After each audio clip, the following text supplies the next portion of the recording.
Hey guys, how's it going? Today we're here with Emmy award-winning comedian Mike Robles. How you doing today, Mike? I'm feeling good. Yeah? Anytime we go to a place called the Mad Pecker, how can you not be happy? Right? Yeah, we are reporting from the Mad Pecker. We just finished a comedy show which Mike headlined. How'd you feel about that, Mike? It was great, man. The audience, anytime you get an audience, that's just attentive, that they're just focused on you. I mean, you can't lose as a comedian, so. Absolutely. The audience was great. I mean, yeah, I loved it. So how long have you been doing comedy, Mike? Oh, man, I'm doing comedy like 20 years. I'm doing comedy at least 20 years. Yeah? Yeah. So where are you from? Originally New York City. Did you start out there? I started in New York City in the Bronx. You familiar with the Bronx? Oh, no, not at all. I've never lived Have you ever seen a movie like Bronx Tale? Yeah, no, I mean, but I'm not like familiar. Like I couldn't go be like. You can go hang out in the Bronx. Listen, you got that good look. Look at that. You got a good fella look. You could be there going, hey, how you doing? Hey, how you doing? What do you mean? I make you laugh? What, like a clown? No, yeah. So yeah, I got my whole start in New York City, from the Bronx, and doing all the clubs in the Bronx, New York, Brooklyn. Did you? What were some of the bigger clubs that you worked out there? Oh man, all of them. Caroline's Comedy Club, Gotham Comedy Club, the New York Comedy Club. Am I leaving anything out? I don't want to leave no clubs out, but those were the three headliner big clubs. And then every club in between there. I mean, they got some great comedy in New York, but yeah, they do. Those are the three that stick out. So tell me a little bit about K Locos Comedy. K Locos Comedy I did back in 1999, and it was just a show that took off like fire, man. I was so proud of that show to create it, and it launched careers. And relaunched careers. It was just a great thing. I mean, we did it, and to this day, there's still people talk about the K Loco show. I had to let that little thing go by. Yeah, definitely. It's funny, actually. When I was promoting your show, they were like, "Oh man, you should check out K Locos Comedy." And I was like, well, it's actually funny that you mentioned that. The guy that's coming out, he created K Locos Comedy, and he was like, no, what? He actually wasn't here tonight. I don't know what happened to him. But that was a great creation, man. I'm proud of that. But a lot of people are not aware that I did create it, but I did create the show. Yeah. But I don't walk around with, hey, I created it. But yeah, it's one of my little sweet secrets. Yeah, you're very humble for a guy that created an Emmy award-winning show. That's probably it, but... So what's been your favorite experience so far in comedy? Ooh, man. Being able to do what I do for a living is probably the blessing, as far as... and I get to do stand-up, make people laugh, and this is what I do. This is my... I don't even call it my living. It's almost like, it's fun to do, that kind of thing. Yeah. So be able to do that and reach this part of my career, consistency, that kind of thing. And then all the people I've met along the way, from George Lopez, Paul Rodriguez, and the Dave Chappelle's, everybody that you sometimes, like I remember being at home and you watch these guys and then all of a sudden you're working with them. It's like, wow, and then you get their respect. Yeah. And then all of a sudden you're their peers. All those kind of little moves. Sounds amazing, man. Yeah, and then when you get invited to perform at places you never thought, and then you get to travel. I've traveled this country, I don't know how many times. I've performed in Costa Rica, overseas, so just the fact, all of that stuff is, I guess, to answer your question, all of those moments, man, it's like the rewards. So what would you say is the biggest difference between performing here in America and performing overseas or in another country? Well, when I did Costa Rica, the funny thing is they had people who translated into headphones. Yeah? Yeah. So, I got over. I guess they translated funny. Well, that's good, man. I'm glad they were able to capture your comedy. I can't change my act. I would do what I want to do, but again, they're attentive and they listen. And as a comedian, if you have an audience that's there listening, it's a win-win. It's really that you can't lose. Absolutely, man. So now, in all your years, man, what's been the worst experience doing comedy? The worst experience are those open mic days. The worst experience is when you first started. Yeah. Because you suck. Yeah. And you're out there, and I remember open mics, man, like performing at 2 a.m. in front of 2 people. Every open mic has a horror story. In New York, there's plenty of those things. Oh, I bet. And I used to do like 6 open mics a night. I started at 7 in the evening. That was done by 2 in the evening. Because everywhere in New York City, man, everybody had an open mic. And it was just, that was hard, man. I sometimes think if I could do it again, knowing what I went through, I go, man, I don't know how I did it. But that would probably be the worst. So, Okay, out in New York, man, there is a smorgasbord of people. There are so many people. Did they have open mics where there was just no one in the crowd?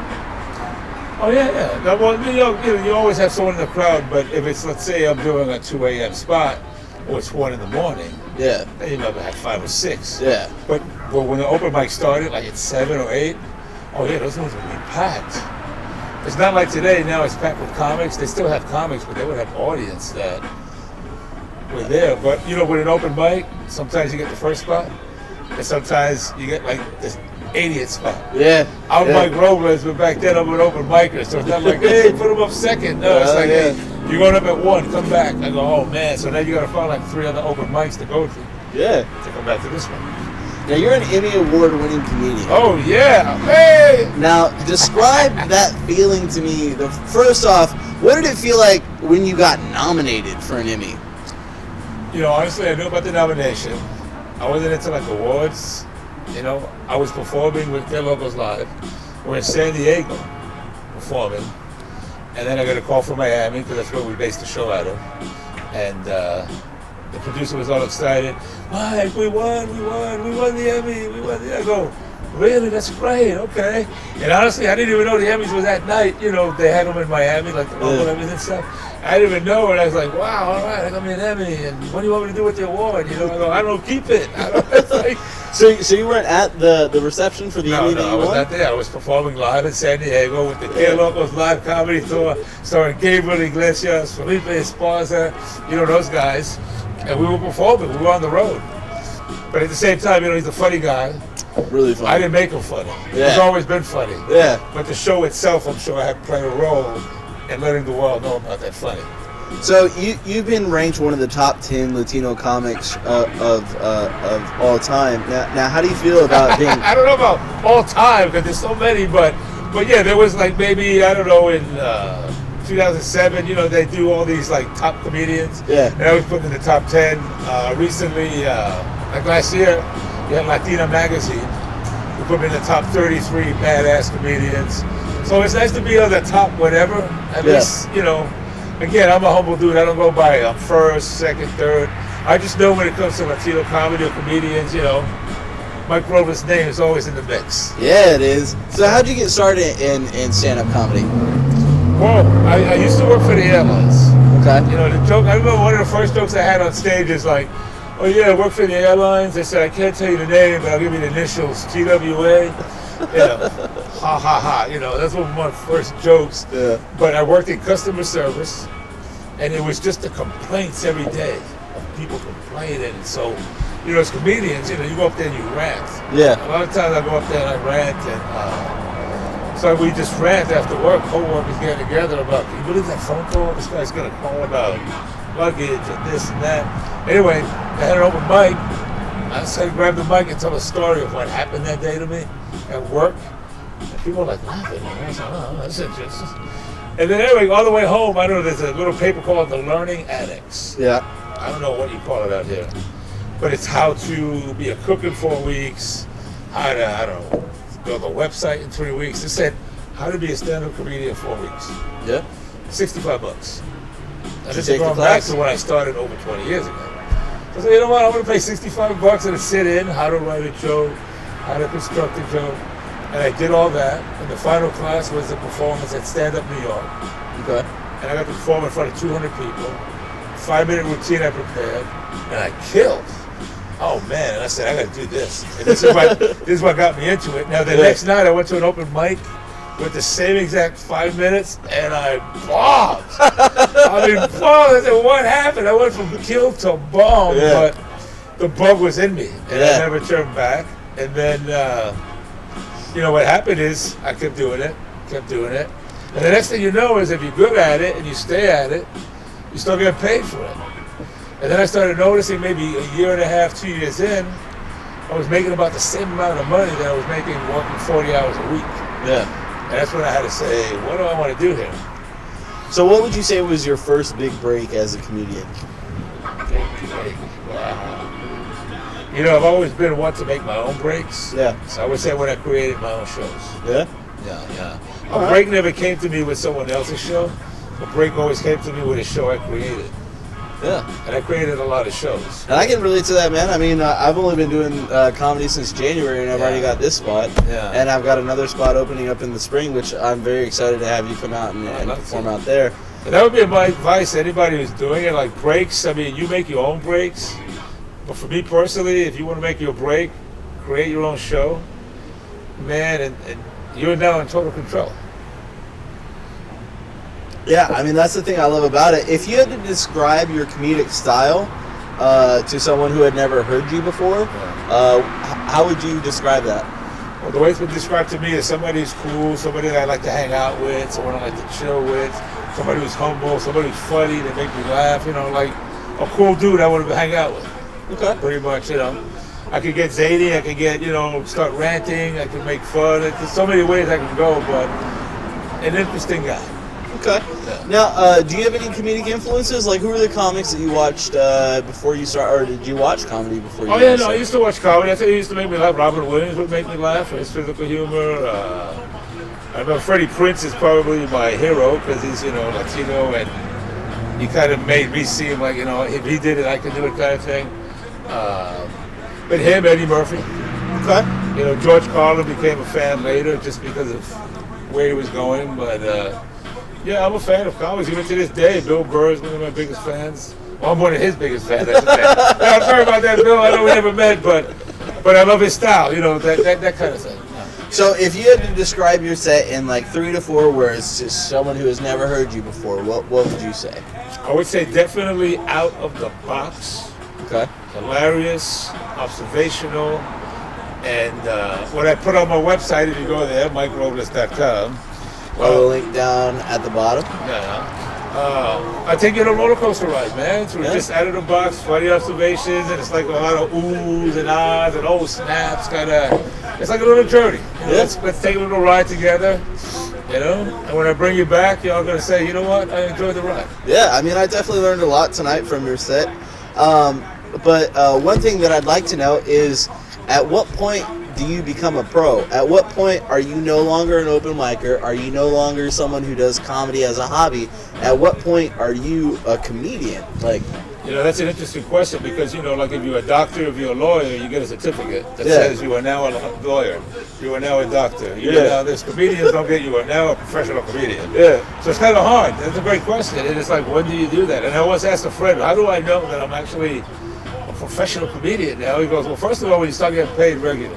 When you start getting paid for every gig, you pretty much could say I'm a professional working comedian. Now, when you leave your day job, when you leave that security of a 40-hour week, a paycheck, insurance, security, and you say goodbye, and now you put your career, like a comedy career, and say, this is what's going to pay my bills. This is what's going to make me survive. You're a comedian, bro. I mean, seriously. I mean, for me, that's what happened. So when did I notice? When I pretty much started getting paid on a consistent basis, and when I made the decision to quit my day job, I said I've arrived. How long into your career did you quit your day job? 2 years. 2 years? And 2 years. So what's been the biggest challenge for you as a comedian, as a stand-up comic? Oh man, the biggest challenge, just doing it, consistency. I mean, there's plenty of comedy rooms. As a comedian, there's plenty of opportunities. It's just not giving up. As comics, we know that, you have your ups, you have your downs. So probably the most difficult thing as a comedian is just believing and staying in the game. A lot of comics fall by the side. A lot of comics just give up. That's probably the most difficult. A comedian just staying in the game. Just stay in the game. Absolutely, man. Now, I mean, it's so crazy because like there's I don't work right now, and there are so many people telling me, you need to get a 9 to 5. You need to get a 9 to 5. You need to get a 9 to 5. But I feel like if I get a 9 to 5, I feel like I'm abandoning comedy. That's kind of the point that I'm at right now. Well, you can't feel that way. I tell comics, listen, if you need to get a 9 to 5 to help support the comedy, do it. The whole trick or the whole idea is to get comedy one day. If that's what you really love to do, to maybe then let that pay the bills. But to be stuck with a choice, as far as it's either 9 to 5 or comedy, I think it's unfair to you. Yeah. You do both. I mean, that's what I did. Hey, listen, I milked my job as long as I could for 2 years. And then when I realized, I didn't have to milk it anymore, I went for it. But I didn't just give up my job. I would never tell anybody, hey, give up your job. And go, no. Make sure that the transition is smooth. Yeah, because why put yourself in a position of, we love to do comedy, but don't torture yourself, Just so you can go up there and do 5 minutes, Yeah. That's my personal philosophy, Paul. Yeah. If you want to, go ahead. So you've been doing comedy for quite a while, so you've seen the ins and outs, more or less, of the comedy scene. If you could change something about the comedy scene, what would you change? I would say, comics today have probably less patience. So I don't want to say less patience, but more like they expect success to come a lot faster. Yeah. They don't realize that you got to log in the hours, you got to do the open mics, you got to take the hits, and you got to write, and in time, everything happens. But it's like they want everything now. Yeah. Well, a lot of that's just with that. the instant gratification of my generation and the people that are around today. It could be, but then I come around and I look and I go, I understand instant gratification. Everything got to be quick. But as an artist, to grow, to be really funny, it's not going to happen that way. Absolutely not. Now, you could go up there and say, this guy's sweet, this guy's got the look, he reminds me of this, You can have the whole package. Yeah. There's nothing coming behind that package. In other words, what is he talking about? Or she's like, that's what I mean about putting in the work. So in time, the good one shines. So, what was your question?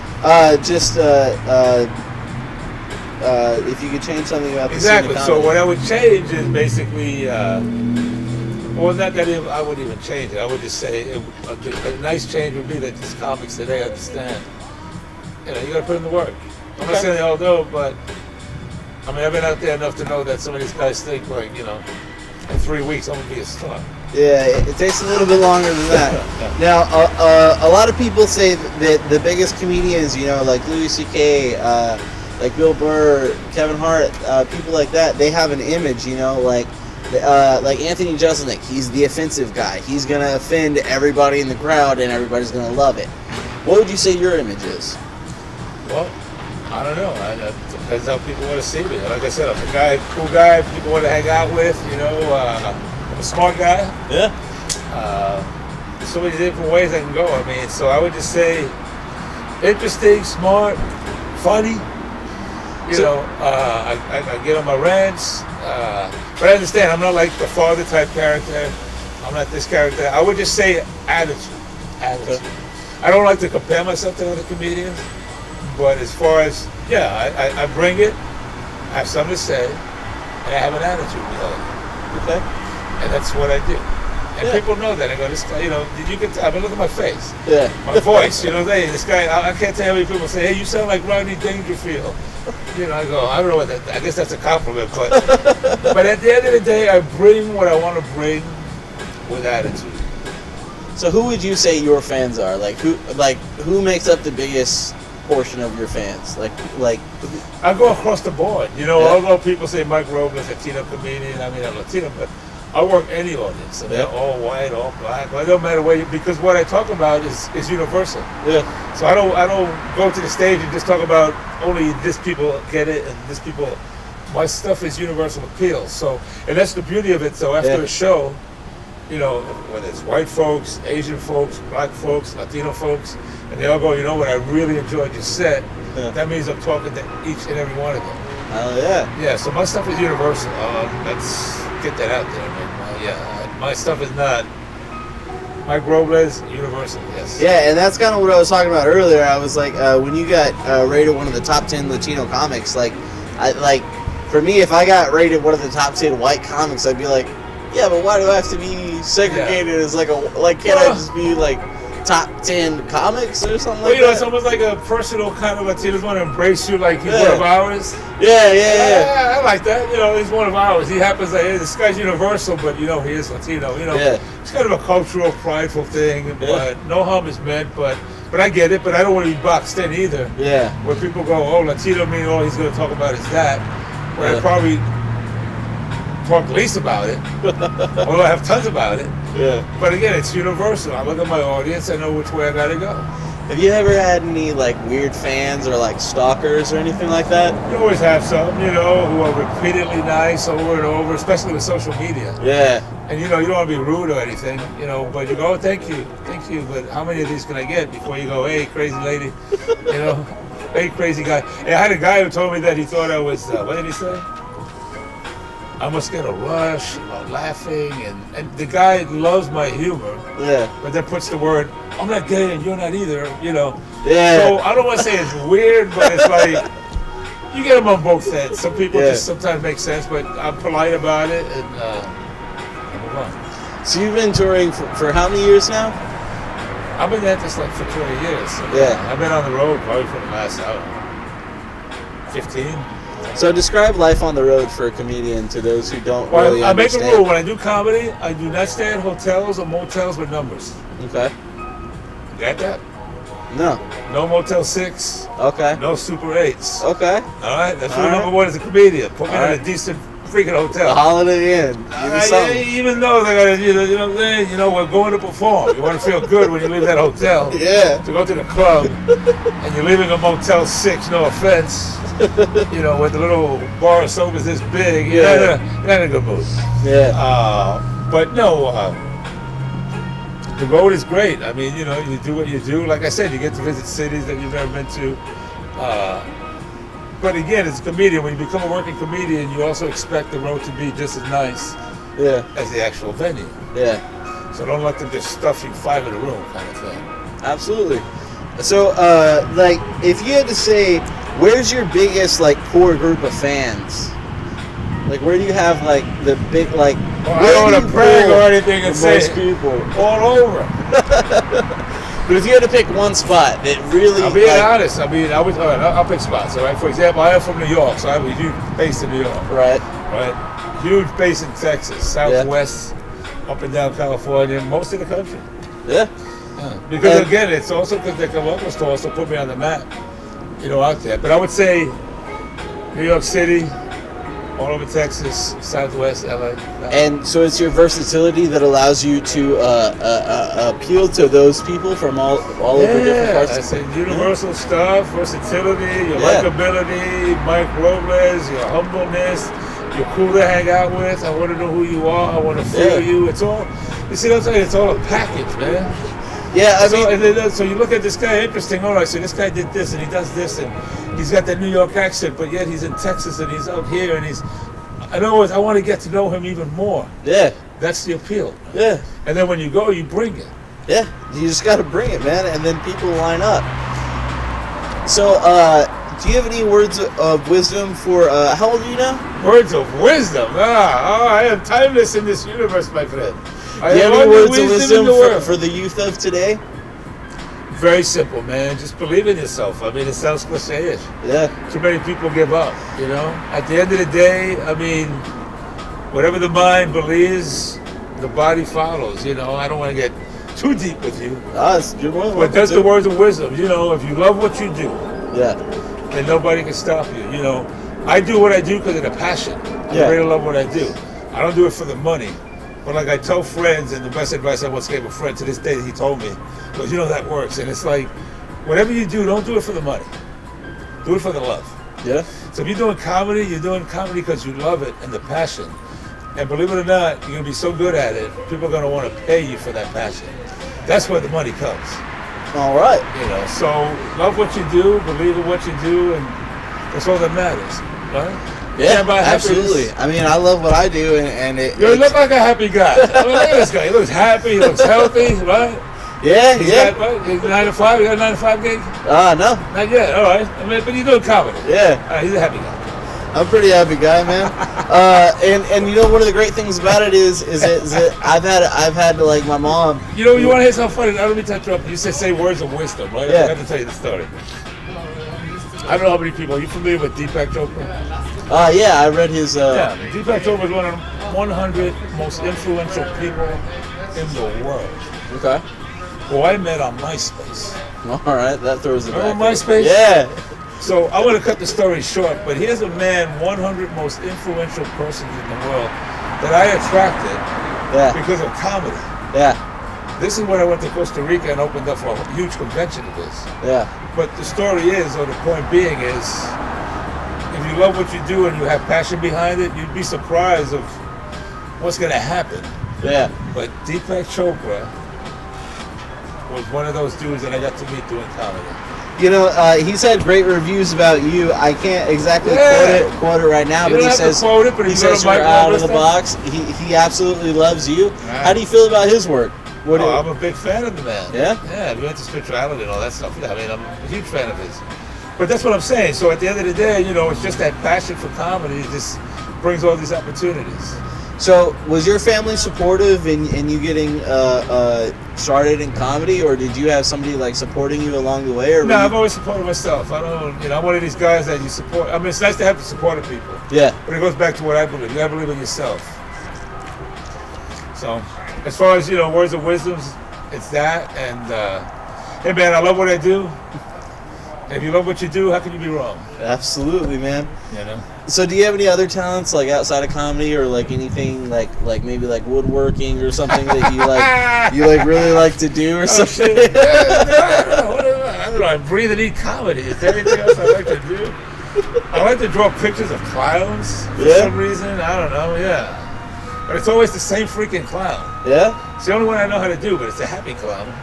Well, at least it's a happy clown, I guess. Yeah, that and, I don't know, read books. People don't read books anymore. I don't know. Yeah, that's true. A lot of people don't read, like, actual, like, physical books. They're always on their Kindle or some shit. Yeah. But at the end of the day, man, it's all about, you know, just what you do with this comedy, writing, and all that stuff. And that's pretty much where I'm at. It brings me happiness. And then, of course, your family's important. Yeah. You know, I don't really talk big on that, but I have a family, and then just important is what I do, so there's a nice balance there. So where do you see yourself in another 5 years?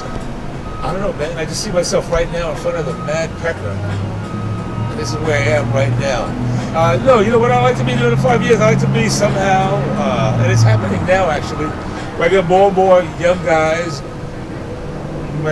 and girls, you know, like, where they're kind of reaching out and asking for that advice, how do you do this and how do you do that? Yeah. I just want to know how can make it easier. So I see myself in 5 years probably more on the, I don't know, consultant, whatever kind of side. I mean, I still always do my comedy. Yeah. I think I'll pick and choose my spots. Yeah.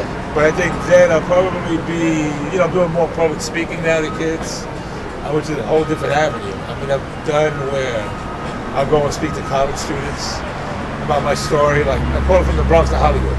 Yeah. Basically how somebody like myself from the Bronx was able to make it successfully all the way to Hollywood with a show. Yeah. And all my obstacles along the way, my pains along the way, and how I got around them. You know, share that story, because I think some people don't know how to get around it, you know, so that's the speaking engagement part of my career that I think I'm going to fall into. So your long-term goals are to be like a consultant for comedy? Well, I'm doing that now, but I think probably public speaking to young kids. Yeah. How to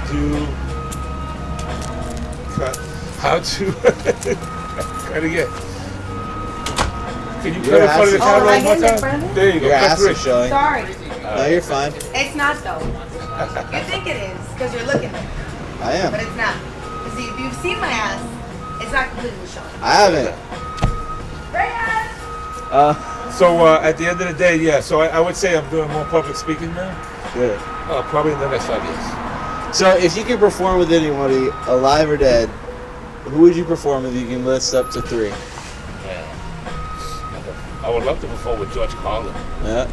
I would love to have his audience in front of me. They're a smart audience, man. Yeah, they are. I'd love to also get a Bill Burr audience would be nice. Only because he brings it, man. I'm a big fan of his. Yeah, he does. And, you know, that audience kind of also listen, they like attitude, you know, that rant style. Yeah, and who else? You know, honestly, like, what any audience that would be just, you know, one that's attentive, like I said at the beginning of this thing. If you have an audience there that's just listening, you're pretty much, you're in a win-win situation. So you don't really care who you perform with as long as the audience is listening? As long as they're listening, Mike Robles would bring the show. All right, man. Yeah. Now, have you done any benefit performances throughout your years, man? Man, I could name nameless benefits. I could go on and on, you know, for like different fundraisers, and I keep it to myself, you know, I don't kind of promote those in the sense of, hey, I've done this benefit and I've raised money for this, but I've done my share of raising money for a lot of good causes. So what do you hope to accomplish as a comedian? I think I've already done it. I'm doing what I love to do. What else did I accomplish? It's true. It's a very good point. Yeah. So you said that before comedy you were working at the airport, right?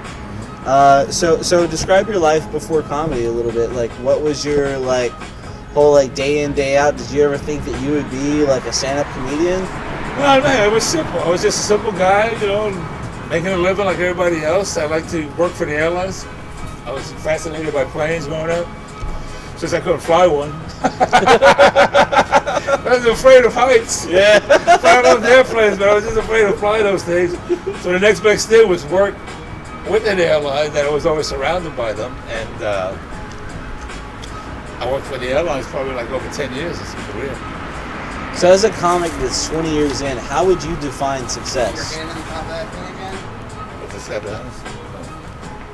Like I said before, I mean, it's like doing what you love to do. Success is being able to stay in the game and being able, to do what you do and love what you do. That's pretty much, that's pretty much it.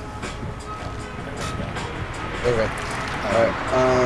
But yeah, that would be, if you're in the game after 20 years, doing what you love to do, I mean, to me, that's success with a capital S, man. Absolutely. And if you want to add a couple of dollar signs to the SS, that's even better. So is there anybody you'd like to thank for your success or helping you throughout your career? Oh, there's so many people to thank, and I would be here all night thanking them. But from starting out at open mics, from the Tim Davises to Al Martins to Louis Ferrandas, and I hate this part of the question because you'll probably leave someone out. But my good friends in Miami, Calixto Garcia, you have guys in the Bronx like Michael McSnobby, Pedro. I mean, there's so many people that play some kind of role to kind of kickstart you to the next couple of steps. And I'm probably leaving someone out, but everybody who's helped me, they know who they are. But those are some of the highlights. But I could go on and on all night with names. Do you have any upcoming shows for our viewers? Yeah, but by the time they see it, they're probably done. Yeah. The best thing to do is go to about 2 weeks out. MikeRobles.com. That'll hook you up with all my links to Facebook, Twitter, and I promote there, and you'll know where I'll be at. So we can find you online at MikeRobles.com. Do you have a Facebook, Twitter? Facebook is Mike Robles Comic. Twitter is Mike Robles Comic. Do you have an Instagram? Instagram is I am Mike Robles. All right. Well, you can check out Mike Robles all over the internet, and he's going to be performing all over the United States of America and the rest of the world. So thank you very much, Mike, for coming out, and you have a great night. Thanks for having me. Hey, no problem. Good man. All right.